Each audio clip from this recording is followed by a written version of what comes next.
Well, in this video, we're going to have a look at how to do a basic design to manufacture process with MicroRealm. Just a quick overview of how to use the library products in order to create your design, your drawings, shop drawings, renderings, and manufacturing data for the shop floor. So we'll start off by creating a new project here. And so we'll type in the name of the project, and we can organize our projects in different ways.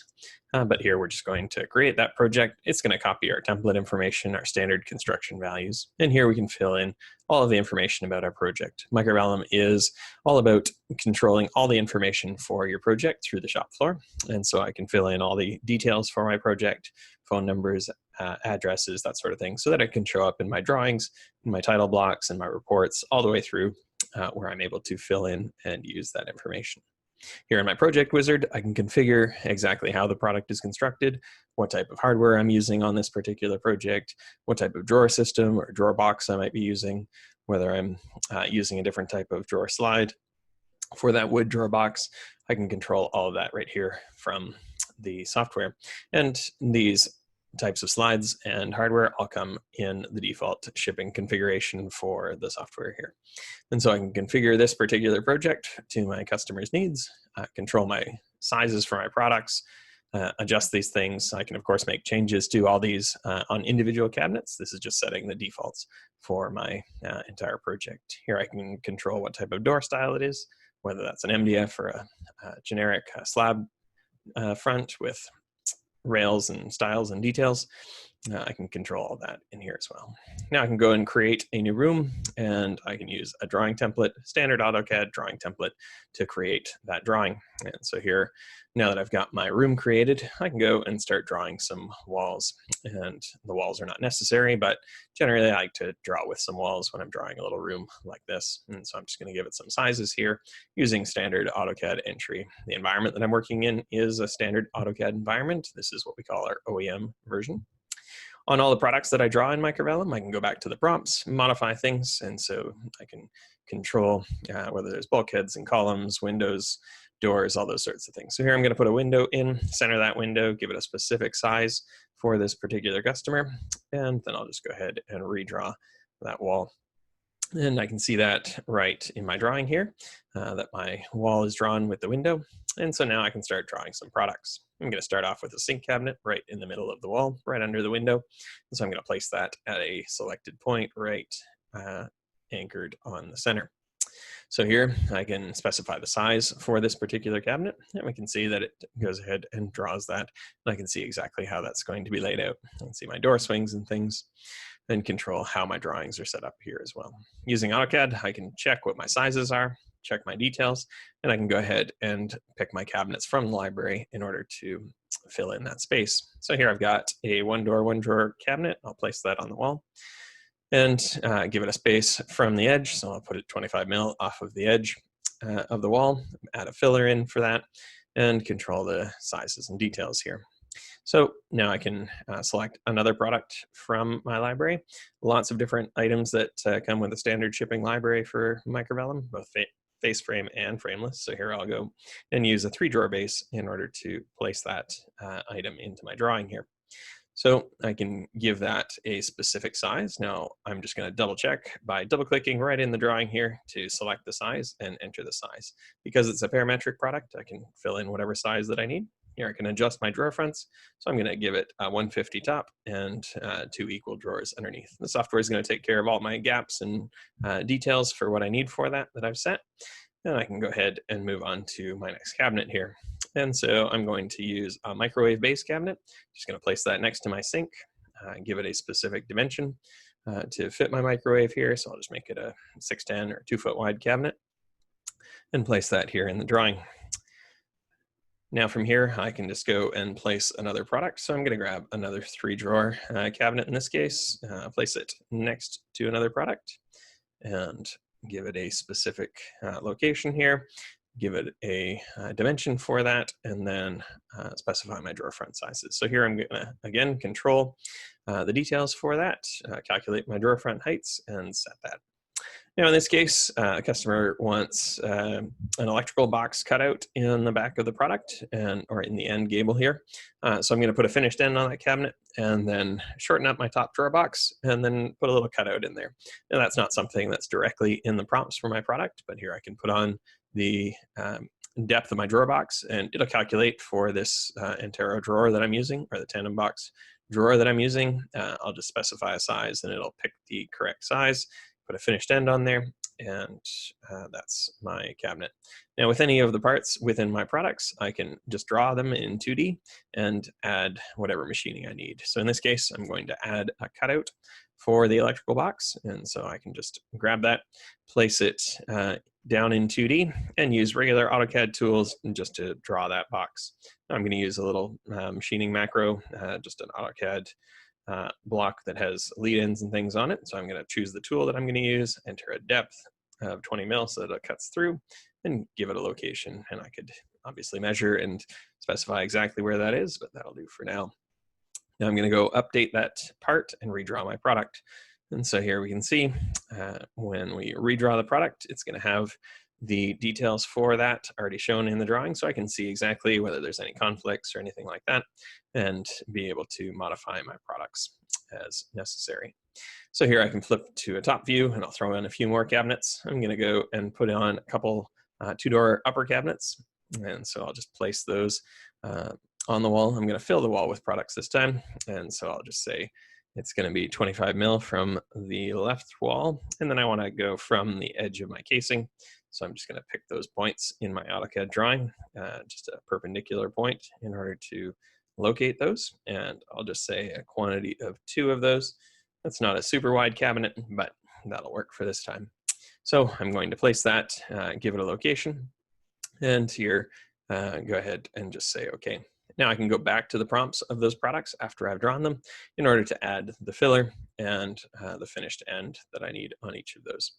And so here we can see exactly how those products are laid out, and that looks good. So I'm going to go back to my product prompts for the first cabinet here, and I'll just add in this 25 mil left side wall filler and just say okay and redraw that. And now I'll go back to the prompts on the second product and select on that and put a finished end on the right side of that cabinet. And so here we can see our design coming together. We can see even the colors of the parts here are illustrating which ones are finished ends. So really able to quickly see and diagnose if there's anything that I need to modify on this. I'm going to go ahead and place a new product here. So I'm going to use a Aventos flip-up cabinet. I'm going to go from the trim on the casing, the edge of the casing here, and go right to the end of my base cabinet, so that those line up here. Now when I place that, you can see I've got my size, and now when I go to say okay, it looks like the size for that cabinet is a little larger than the Bloom spec allows. And so right here in the software, it tells me that right away, so I don't have to worry about any of that. Here I'm just going to adjust my cabinet size in order to make it work with the Bloom specification. Now the nice part about this cabinet is I've got all of my machining already set up. The correct lift mechanism is selected for that Aventos lift up, and I can see all the details of how that's going to come together. And I could go and adjust that if I needed to as well. So now that I've got my drawing created, I'll go out and take site dimensions, and a lot of times I might come back and see that the size has changed. So here I'm just going to enter a new size for the wall, select which cabinets are going to be changed, and update them. And here you can see I've got my new sizes entered, and my cabinets have adjusted accordingly. So that gives me what I need for that particular layout. So I can go and create my shop drawings for that here as well. I can create my submittal drawings. It gives me my overview of that cabinet. And then I can go back and create my PDFs and things. I can also create renderings from my drawings here.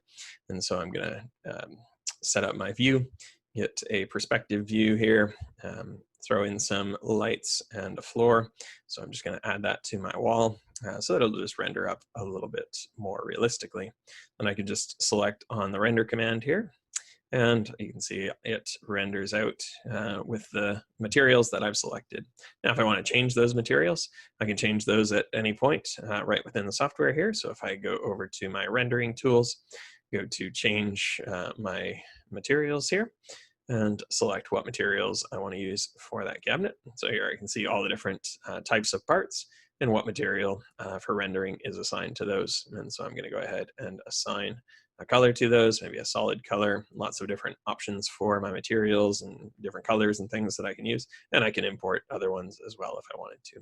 But here I'll just select on a white material, assign that to a number of different parts that were wood grained. And so here I'm just going to assign that again to the rest of those parts, and I'll just render that selection once again.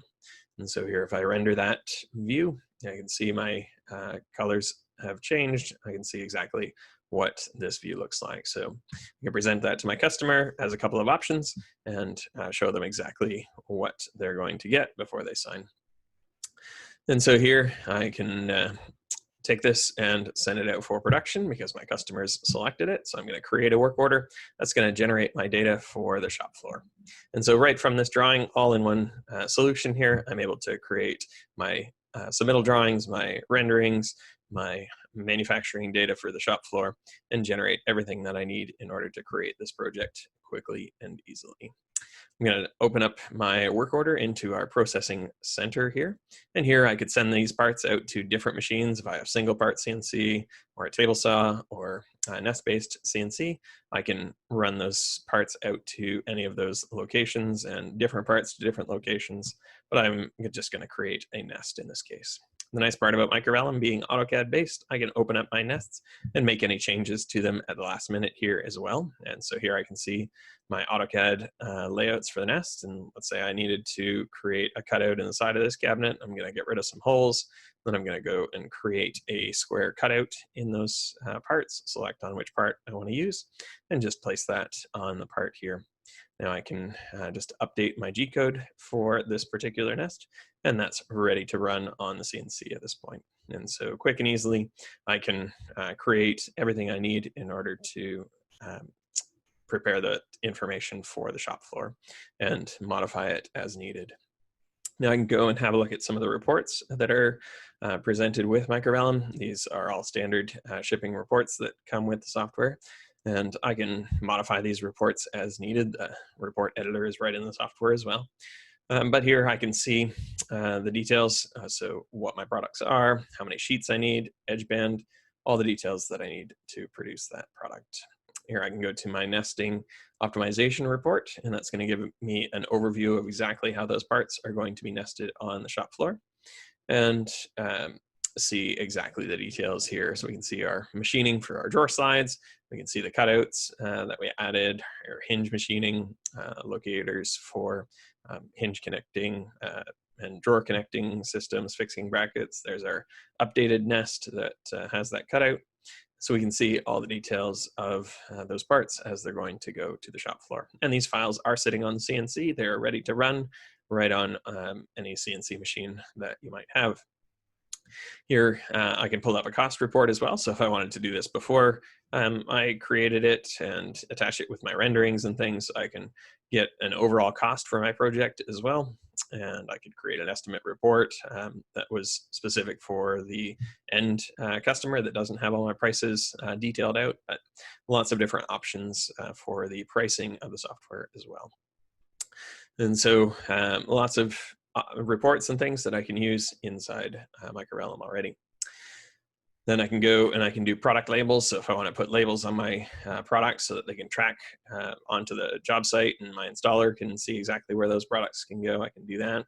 And then part labels as well. So for each of my parts, there is a part label that references back to the item number for that product. So everybody knows which parts go with which product, shows the edge banding, the details. If I was doing single part machining, which corner would go on the CNC, all the details that I need are there. So as you can see, Microvellum really has the power that you need in order to meet the demands of your customer, from design to submittal, rendering, manufacturing data, CNC output, everything that you need in order to grow your business. And so if you'd like to review that in further detail, get some more information on the software and dive deeper, have a look at exactly how it applies to your situation, I'd love to connect with you. Feel free to reach out and we can schedule a time to go through the software in more detail. Thanks for watching.